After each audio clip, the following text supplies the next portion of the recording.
subscriber count is important, but it is not as important as people make it out to be. But you can go on YouTube, and that's what everyone and their dog does with these products. It blows my mind that some companies don't advertise on YouTube. Or you can trust me that I know what I'm doing and I know how to connect with my audience and let me have the freedom to do that.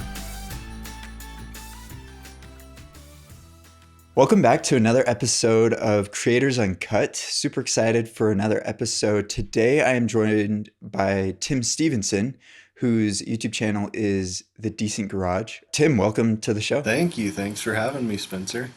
So we actually work together. I edit a lot of your videos. We got started. How did we get started? I think we connected at a wedding.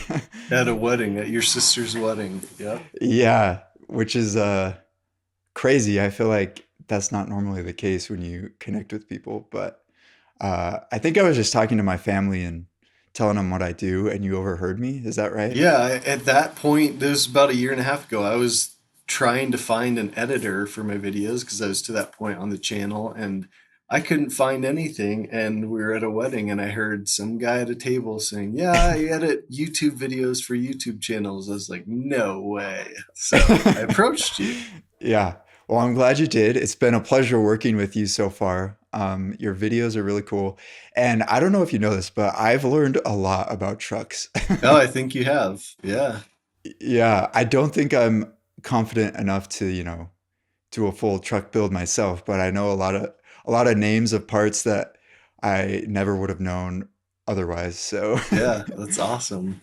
I kind of briefly mentioned it, but tell the listeners kind of what your channel is about. So my channel, Decent Garage, is about restoring and building older trucks. And by older, I mean anywhere from 60s to 90s, that era, focusing mainly on diesel trucks. That's just what I'm comfortable with. And anything and everything in between there, performance diesel stuff, towing, fuel mileage, making stuff up as I go, fabricating, just really learning on the job is what I'm trying to do. I'm curious, how did you get, I guess, comfortable with those types of trucks? Like, did you grow up working on those trucks, or how did you get into that? No, so that's a great question. I didn't grow up doing anything automotive. I'm actually a physical therapist right now. But when I was in physical therapy school, I had to travel across the country with my family for clinical rotations. And I was talking to a buddy and we priced out U-Hauls versus buying an old diesel truck. And it was cheaper to buy an old diesel truck and borrow a Mm. trailer to take it across country. And so that's where it started. Ever since then, I kind of fell in love with that truck and learned everything I could about it. I would be reading stuff on the forums and on the internet every single day about it. And it just kind of created this passion. So is that the OG crew cab that you're talking about? Yep, that's the OG crew cab. When I bought it, it was not a crew cab, but as I had kids, I had to completely reconfigure the truck and make it have more seats and more doors to fit all my kids. Gotcha. Nice. So that's how you got into the trucks, but how did you get into the videos for the trucks?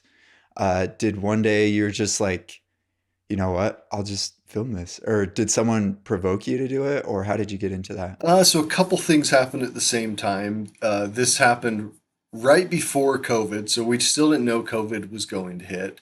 My brother Mhm. saw that I had like 1,500 followers on Instagram, which he was like, "Wow, that's a lot. You should do something with that." And I also noticed I was on Facebook a lot.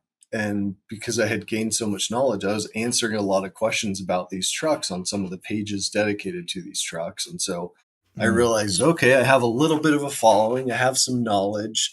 And then I knew I wanted to do more work on my truck, but I didn't have the money to do it. So I was trying to think of what's a way I can make a couple extra bucks or even get companies to sponsor parts. And so I figured I could share my knowledge to this small following I have and hopefully make a little bit of money to pay for the projects. And that was really the initial goal. And that was in January 2020. Nice. That's cool. And so far it seems to be working out. Does that seem to be true? Yeah, and I've learned that the term working out is different for everyone who's in the content creation space. Some people just want to create content so their family can see and so they have a record of it. Some people want to retire off of it. And my goal eventually is to be doing it full time. Obviously, not for the money, but because it's something I enjoy. And so that's my goal. I'm not quite there yet, but things I would describe it as a snowball. Things start building up quicker and quicker as they build up. And that seems to be happening quite a bit over the past 6 to 12 months. Yeah, that's awesome. Yep. So you're in the process currently of going full time. What does that look like? Does that, I guess, how does your, I guess, current job, you said you're a physical therapist. How does your current job work with YouTube and vice versa? Are you part-time physical therapy, part-time YouTube, or how does that kind of work out? Yeah, that's a great question. I think most people aren't in the situation I'm in. I think most people have a mediocre job that they're like, well, I'd rather transition and do YouTube because the money potential's, you know, hopefully more.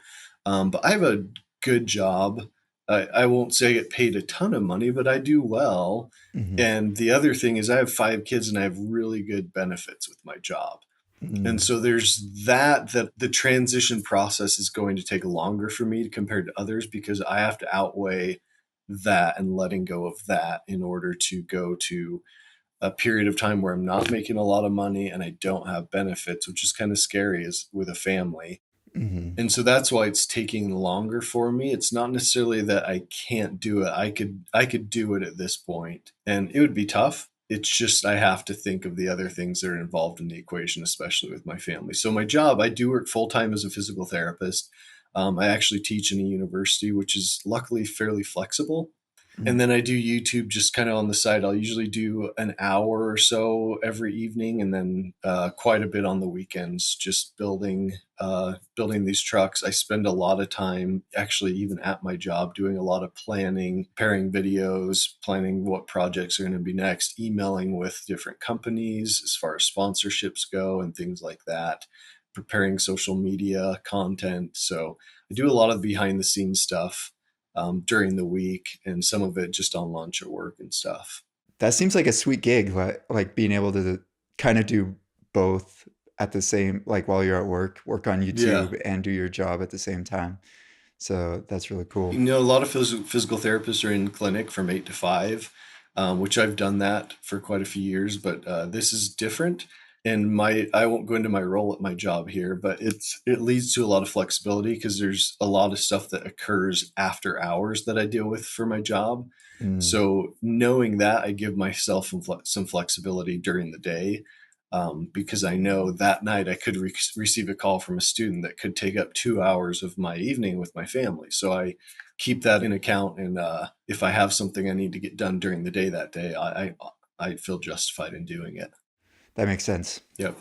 So I guess I want to jump back a little bit to, you mentioned, getting sponsorships to get you parts. I've been curious since I've been editing your videos, are most of your parts sponsored or does that kind of come out of your pocket or how do the parts work? Because trucks don't seem very cheap. I mean, maybe maybe compared to like the newer trucks, but it seems like an expensive project to build a truck from scratch. So, how do you get those parts, and are most of them sponsored? Yeah, it's that's a hard question to answer. It depends on the parts, it depends on the company. What I found is the companies that are really good quality, have really good reputation, aren't necessarily in need of my marketing. They already have built a name for themselves. So with those Gotcha. companies, I'm typically okay getting some type of discount. And I tell them up front, like, if you can't sponsor the part, I'm still going to buy the part from you because I support your brand. Your brand aligns with my values.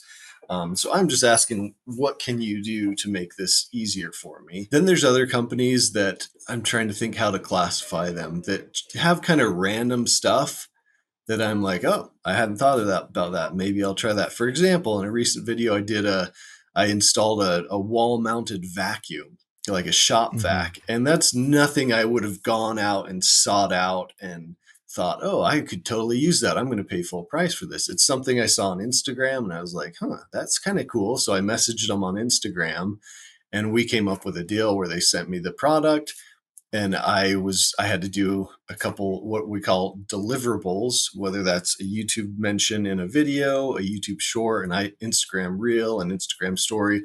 Those are deliverables. And so we came up with an agreement of what I wanted to provide for them.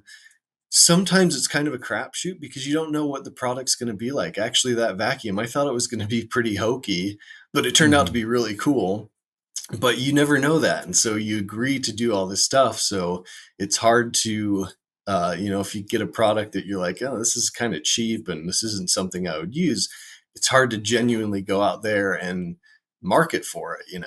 And so Hmm. there's some nuances with that process that are a little bit difficult. But for the most part, it just depends on the product, depends on, is it directly into your niche, or is it just something cool you want to try? And I actually have a spreadsheet that I keep track of all the companies I work with, and I classify them into different classifications as far as what my relationship with them really is. Gotcha. That makes sense. I was actually going to ask you if it was, difficult to manage all of these different kind of companies that you're talking to. But that spreadsheet sounds like it'd be really nice. Have you worked with any sponsorships or discounts, I guess, that have been difficult? Like you wouldn't work with them again, kind of a thing? Or has it been pretty smooth The sailing? timing of this question is impeccable, Spencer, because Oh, yeah. the answer to that yesterday would have been, yeah, there's companies that are difficult, but never anything I can't handle. The answer to that question this morning is I emailed a company this morning and said, please send me an invoice for the product and consider our relationship mutually ended. I actually really like the product.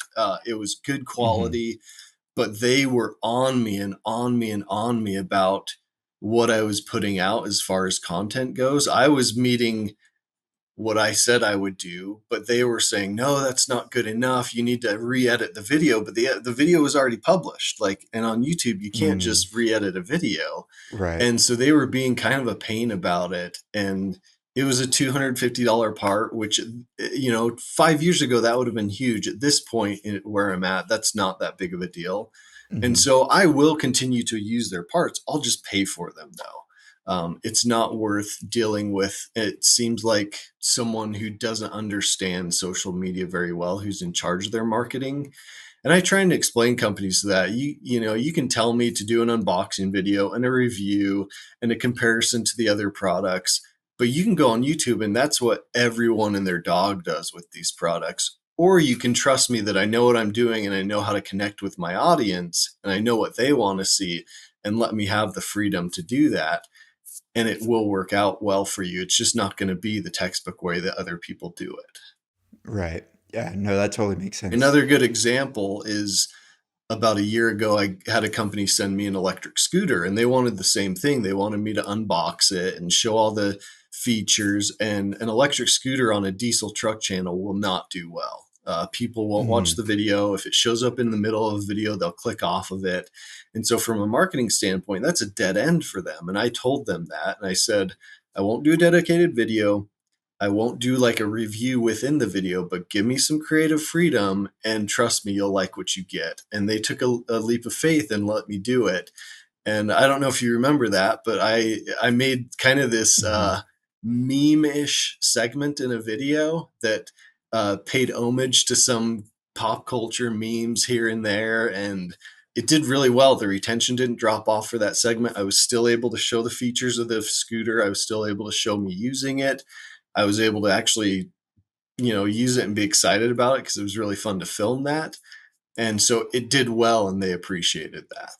That's awesome. So a lot of our listeners are either, YouTubers like you, or people wanting to start a YouTube channel. So do you have any advice to other people about working with, I guess, sponsorships for YouTube videos? Yeah, great question. My advice, so always have your email address in the description of every video. That's where probably 90% of sponsors come from, is Oh, interesting. random emails from those companies. Now, starting out, it's emails from companies across seas with broken English. It's usually in my niche with automotive. It's usually jump starter packs or different types of lights, things like that. So you'll get inundated with stuff like that, but do have to pay Hmm. attention because in in 20 of those emails, you'll find one that you're like, oh, that's actually a legit offer.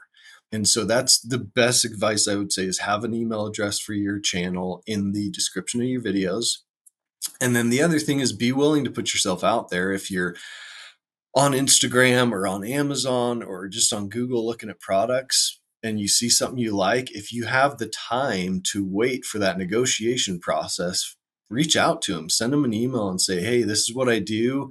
I'd love to use your product and demonstrate it. Is there something we can work out? That negotiation process could take days to weeks. So if you need that product soon, that's probably not viable. But if you can have enough forethought to know you're going to need it, in the future, then you can go through that process. And so there's a lot of things where I'm like, man, I could totally probably get this sponsored. I could reach out to the company, but I need it quicker than that. And so I'm just going to pay for it.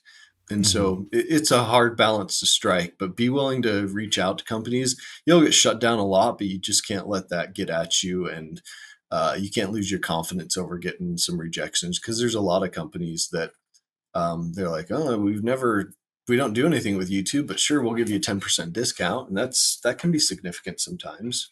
Yeah. So, It's interesting that you mentioned that people don't do, or I guess companies don't sponsor YouTube. I've heard that a lot from a couple of different creators, and it just blows my mind. I feel like oh, YouTube yeah. is like the best place to advertise because there's so many people on it. And, you know, for example, like my wife watches these makeup YouTubers, and she's been watching them for like a decade. And it's like she trusts that person. And so when they recommend a product, it's like, oh, yeah, I definitely want to try that because I trust you Yeah. as a content creator. So, it blows my mind that some companies don't advertise on YouTube. Because as a creator, you build this core foundational audience, and fans, I guess you could call it. And so marketing to a fan is way more valuable than blanket or shotgun marketing to the whole world.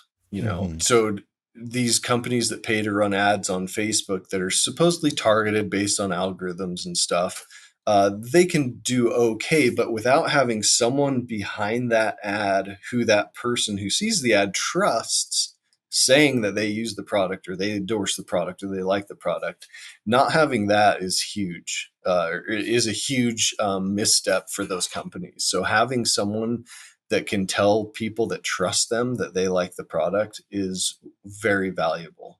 Yeah, definitely. I agree. So I want to switch gears a little bit, and kind of go into, talking about your specific niche. Would you say it's like the like diesel trucks, or is it even more specific than that, like diesel Cummins Dodge trucks? What's your niche specifically? Yeah, I would say it's more the classic Cummins diesel trucks. Because when you get into diesel trucks, there's three main diesel engines in these light duty trucks. I don't know anything about the other two. I know what they are. I know some of the basics, but I've never worked on them. So I Hmm. stick to the Cummins, and then I stick to, in the diesel world. There's as regulations have come about, especially in the mid 2000s, a lot of regulations came out about emissions and stuff like that. And I don't deal Hmm. with anything newer than that. So that is your specific niche on YouTube. Do you feel like there is a benefit to being in a specific niche on YouTube, or does it come with its own challenges? How do you feel about being, I guess, in like a very specific niche? I don't think there's any other way to do it and be successful, is my opinion. I think you have Mm. to narrow it down as much as possible for a few reasons. One, because you want to play in the sandbox that you're comfortable playing in. So if you spread yourself too thin, you lose your value that you're bringing as far as education may come. And then Hmm. also, if you spread yourself too thin, you're going to dilute who your target audience is. And so if you can be more concentrated in who your target audience is, the algorithm will do a better job at feeding that content to those people. But if it doesn't understand who you're trying to market to, then it's not going to get to anyone. You can't be too niche. Like, I can't say, oh, I just focus on the tip of the injectors on this year of engine. because that's too niche, right? So Right. you have to find a balance, but you should try and come up with what's the sandbox you're going to play in. And I've tried to deviate from that a little bit. Like early on, I tried to do some dirt bike stuff, which you would think the Mm. diesel truck stuff would have some crossover with the dirt bike Hmm. stuff. It did not. Those videos did horrible, and they were really good videos. They were really cool things I did, but it just did not resonate with my audience. And I don't know how deep you want to go into this, but it all, if you're not going to be super niche, you're kind of going for a different style of content creation. You're probably going for the style where you're more of an entertainment channel and you Hmm. are hoping that videos go big. You're putting stuff out there hoping that one will take off and go big. Whereas the style I'm going for is to create a fan base. So create this very Hmm. consistent type of content around a consistent niche that people will come back for. And as that fan base grows, my base viewership for every video should consistently grow with that fan base. Whereas with the other style, I may be getting 1,000 views on one video, 1,200 on another, and just hoping for that one video to take off and hit 100,000. Yeah. But that's not really going to go towards creating a fan base. It's just to really try and get a video to take off. Yeah. No, I definitely agree. That I think is the way to go. Like when it comes to YouTube, like you can't be too very specific, but you do need a specific niche or else you'll spread yourself too thin. Unless you're like someone like Mr. Beast, like once you're big enough, then you can like do pretty much Put whatever out you want. anything. Exactly. Yep. Yeah. But yeah, I agree with you. I guess moving on from the niche, one of the questions I was curious about is if you had an unlimited budget for a project or a video, what would that be? Like, money wasn't an issue. You could do whatever you wanted in terms of production and the project itself. Do you have like a dream project? A dream project.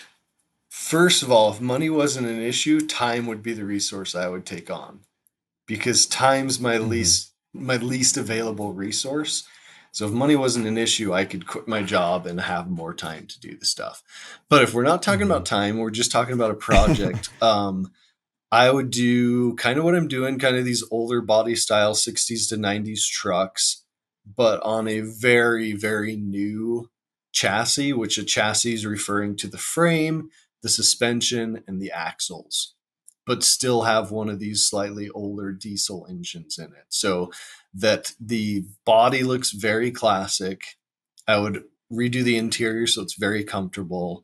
The engine would be what I'm comfortable with, but then the ride quality and the steering and the braking and some of these more safety type things would not be an issue at all. It would not be an issue at all. So I would feel comfortable driving wherever. Granted, I feel comfortable driving my old beater trucks across the country if I wanted Hmm. to, but it would just make it more comfortable and maybe more reliable.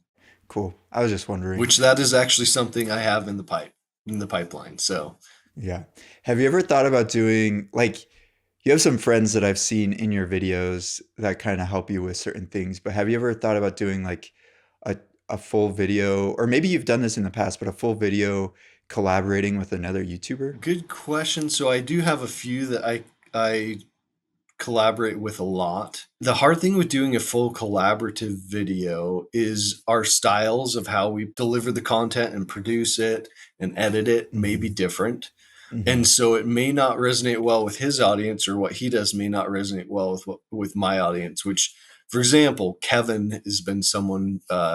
If you've watched my channel, if you haven't, Kevin is a friend I made over the past 6 months.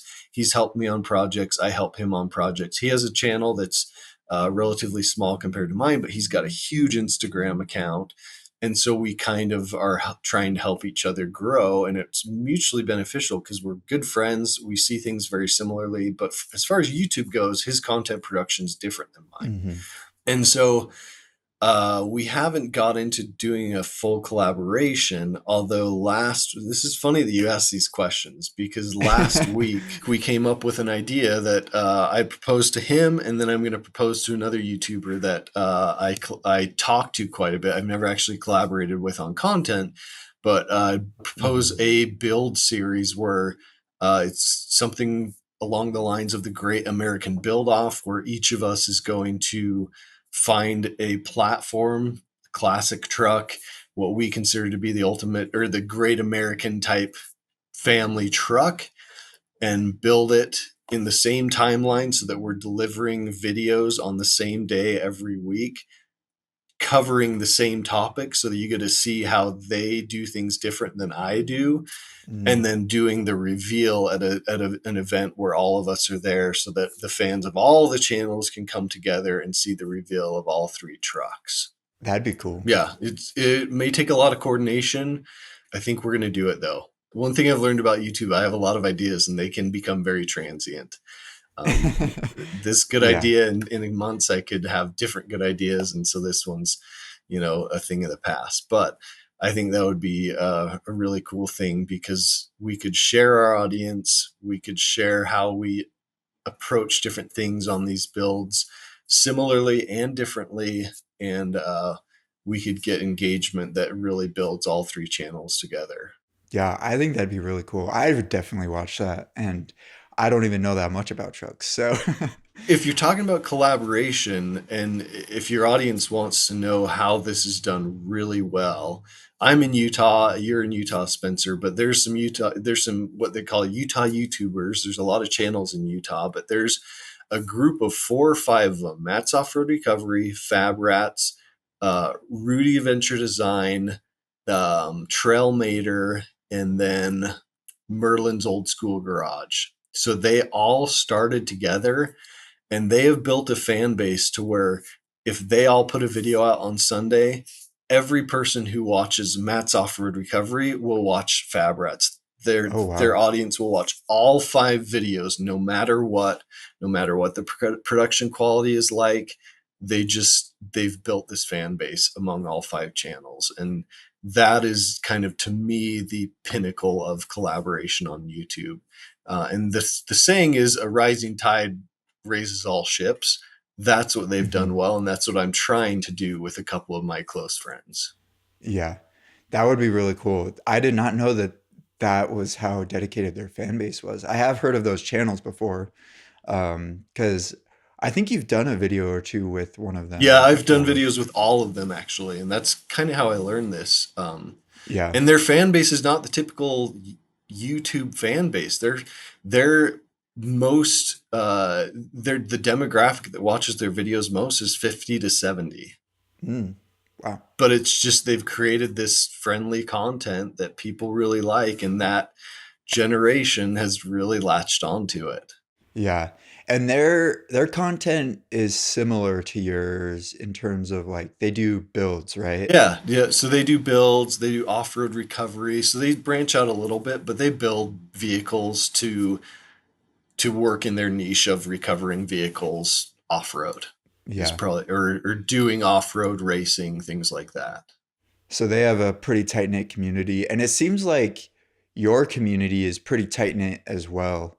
I've seen you work with a lot of different people, whether it's like your subscribers or other YouTubers on different parts or projects of a truck.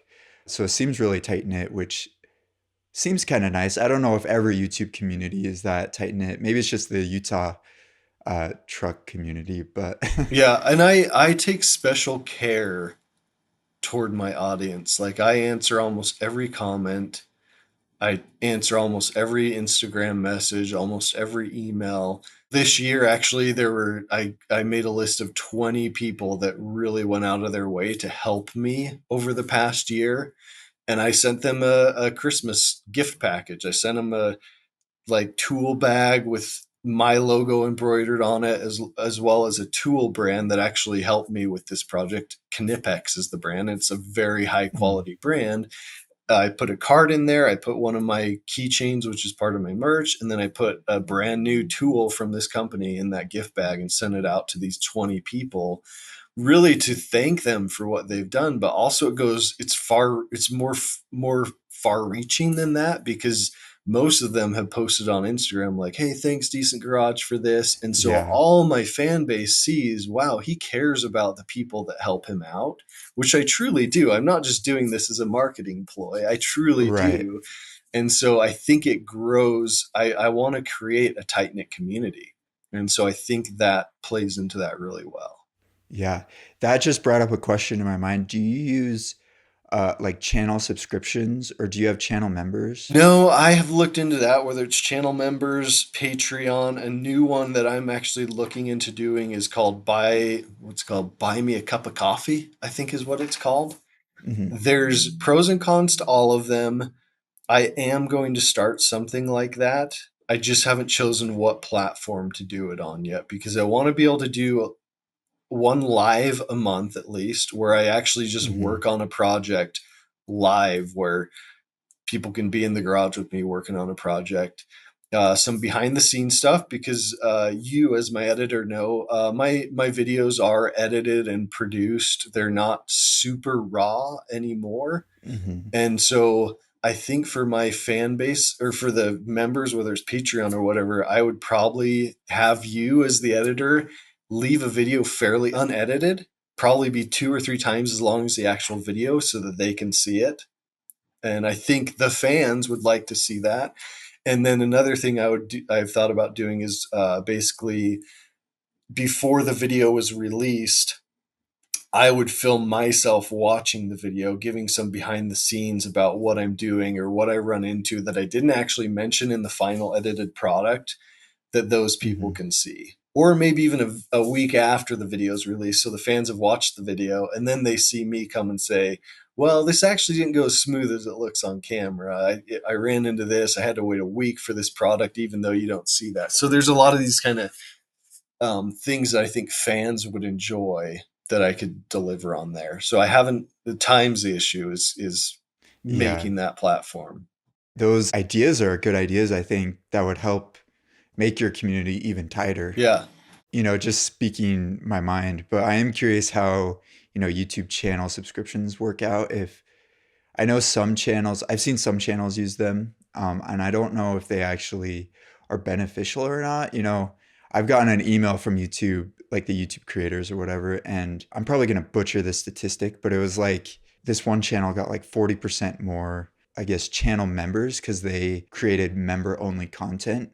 And you can kind of like post that on your channel and it Mm-hmm. shows up like as member only content. So I've always wondered how that kind of works, but your ideas seem great and definitely seems like it would be helpful for your specific fan base. So, My problem is I want to do it on that Buy Me a Coffee site, but out of all of them, that is the least known site. Of the extensive research I've done, it's the best one for what I want to do. oh yeah, But you hear a channel mention Patreon, and everyone knows what that is. If I that's mention true. Buy Me a Coffee, no one knows what that is. And so I don't know Hmm. if it will be as effective as I want it to be. So I'm still looking into it, and channel memberships may be a way to go. Yeah. To wrap up, I want to ask you one more question. And we ask all of our guests this question because I think it's really fascinating because every YouTuber has different experiences, different niches, succeed doing different things. So the question is, are there any myths or I guess, things about YouTube that you think are true or false? For example, one is quality over quantity. Some people think that quantity is better than quality. Some people think quality is better than quantity. Is there anything that you think from your experience on YouTube that you think is true or false that would be helpful to our listeners? Great question. And I know the exact thing I'll say for this. Subscriber count. Subscriber count is important, but it is not as important as people make it out to be. And let me explain why I say that. So I have 38,000 subscribers right now. Hmm. Let's compare that to my buddy Kevin's channel. He's got 1,200 subscribers. So people would see that and be like, wow, Decent Garage is so much more successful than Kevin's channel with 1,200. But what you have to look at when you're analyzing the quality of a channel is average views per video in relation to the subscriber count. So if my average views per video are 1,000 views per video and I have 38,000 subscribers, that means what's that, 2.5%? Hmm. I'm getting 2.5% views of my subscriber count. And I don't even know if those are my subscribers or not, but that's not very good. Whereas Kevin, he's always telling me, oh, no one watched my videos. They just don't do really well. He gets 200 views on a video and he has 1,200 subscribers. That's almost 20%. So Hmm. relatively, he's way more successful than me if I'm only getting 1,000 views per video. Does that make sense? Yeah, that does. I shot myself in the foot in this regard. I went and filmed with those Utah YouTubers and my subscriber count exploded after I put those out. Those videos did really well, but it did not create lasting subscribers. A bunch of people came and were like, oh, I'll Mm, subscribe to this channel, but they don't follow my channel. They're not fans of my channel. gotcha. So I've been dealing with, to me, that's kind of a blow to my channel. I've been dealing with that now for 2 years, trying to get that. My average view count is finally coming up, but it's Hmm. still not where I would want it to be. So when I look at a channel, go look at all their videos and kind of say, what's the average views on just a random video, not their best. Don't take the outliers. Don't take their best videos. Don't take their worst videos. Take the average of kind of the basic videos, and how does that compare to the number of subscribers they have.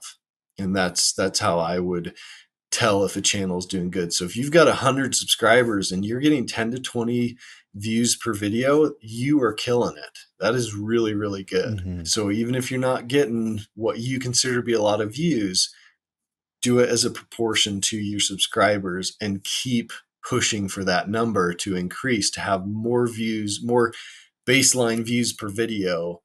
I would prefer my subscriber count not grow and my baseline view grow. That means I'm growing a fan base.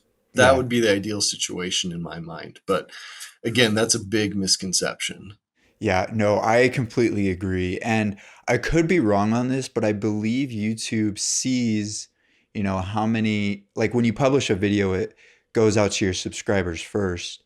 And if all of your subscribers were to click and watch the video, then it would promote it to more and more people. But if there's a huge, discrepancy between like your subscriber count and your average view count, YouTube might not publish your video as far as if all of your subscribers watched your videos. So I definitely agree with what you said. And I definitely agree that it's a misconception. I think so many people are just like, oh, that channel has 1 million subscribers. They're huge. But that may not be the case with the view count. So, I could go into a bunch of these things. I've learned so much. We don't have the time for that, but the takeaway I think I'd give to your audience is do not focus on the numbers. Focus on mhm, your passion. Make sure you're enjoying it. If you don't enjoy it, you're going to burn out. And then for what? Like it didn't get you anything. So make sure you enjoy what you're doing. I remember when I started, I saw a lot of channels that were bigger than me, and I'm like, oh, I'm never going to get to that point. Like it was kind of discouraging. And now I look back and they're in the dust. Like I've far mhm, surpassed them. So just don't compare yourself to other people. Do what makes you happy. Do what makes your passion kind of flourish, and it will organically grow and become something that you enjoy doing. Because if it's not, you're not going to enjoy doing it. And then why do it at all? right. Very well said. Very good advice, I think. And Tim, thank you for being on the show. Really appreciate it. Thanks for having me. It was fun. So your channel is Decent Garage on YouTube. Is there any other platforms or social medias if our listeners wanted to connect and follow you? Uh, where would they go? Yeah, I'm on Instagram, would probably be my next one, decent underscore garage. Facebook, decent garage is my page. And then I'm on TikTok, not a lot, but decent underscore garage there. But YouTube and Instagram are probably where I play the most. Awesome. Sounds good. Well, thanks again, Tim, for being on this show. Thank you to all our listeners and watchers for checking out this episode of Creators Uncut. If you want to follow us for more episodes, we're on all the major social media platforms. And if you're ever interested in video editing or content creation, you can check us out at creatorluxe.com. Thanks for watching, and we'll see you in the next episode.